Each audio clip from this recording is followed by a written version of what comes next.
Tracé d'un vecteur accélération. Nous allons nous intéresser au mouvement d'un ballon modélisé par un point dans le référentiel terrestre. On enregistre les positions successives du ballon toutes les 0,10 secondes. Comment construire le vecteur accélération en un point, par exemple au point M4. En classe de première, nous avons vu que le vecteur vitesse en M4 est égal au vecteur déplacement de M4 en M5 divisé par la durée du parcours allant de M4 en M5. Ce vecteur vitesse s'écrit comme la variation du vecteur position de M4 en M5 sur la durée du parcours allant de M4 en M5. Par analogie avec le vecteur vitesse, le vecteur accélération en M4 est égal au vecteur variation de vitesse entre les positions M3 et M4 divisé par la durée du parcours allant de M3 en M4. Comment tracer ce vecteur accélération en M4? Pour tracer le vecteur accélération en un point, par exemple en M4, il est nécessaire de tracer le vecteur variation de vitesse en cette position. Comme nous l'avons vu en classe de première, le vecteur variation de vitesse entre les positions M3 et M4 a pour expression ΔV de 3 en 4 égale vecteur vitesse V4 moins vecteur vitesse V3.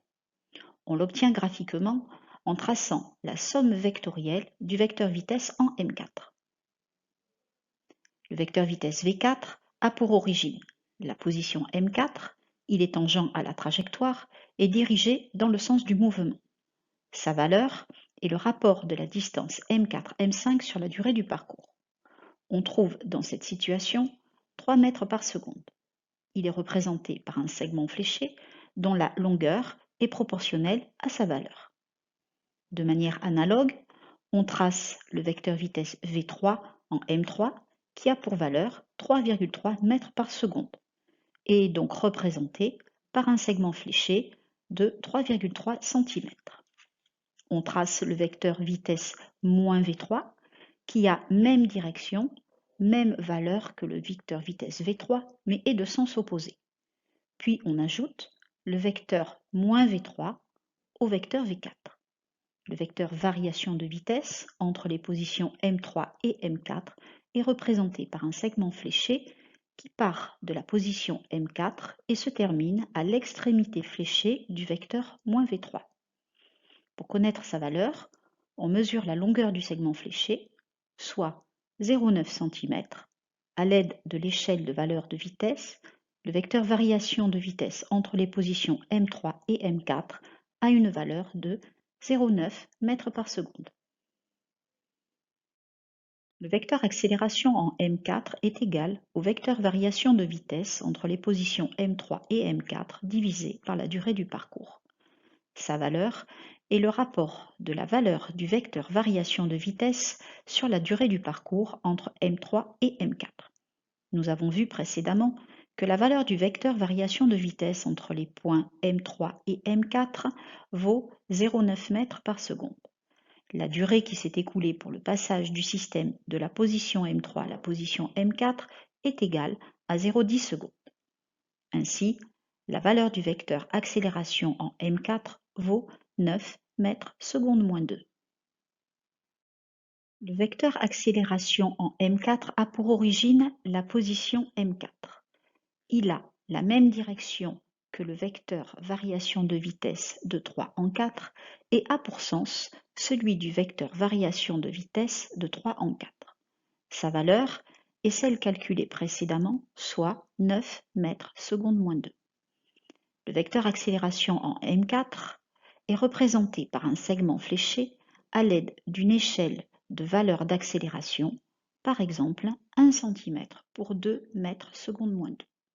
Avec cette échelle, le segment fléché doit avoir une longueur de 4,5 cm.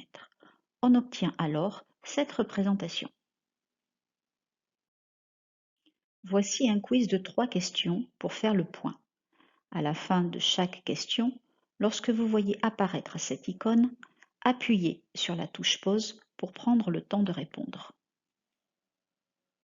Choisir la bonne réponse. Parmi les 3 vecteurs dessinés en marron ci-dessous, quel est celui qui représente le vecteur accélération du système en m2? La bonne réponse est la C. En effet, le vecteur variation de vitesse entre les positions m1 et m2 s'applique au point m2 et est collinéaire et de même sens que le vecteur variation de vitesse de m1 en m2.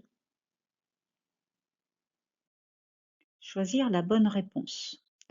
Une voiture se déplace en ligne droite et à vitesse de valeur constante.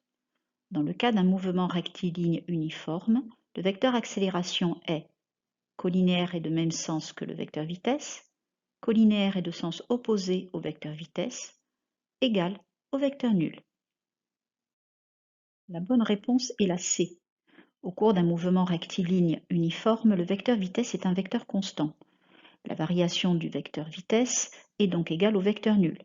Ainsi, le vecteur accélération est égal au vecteur nul.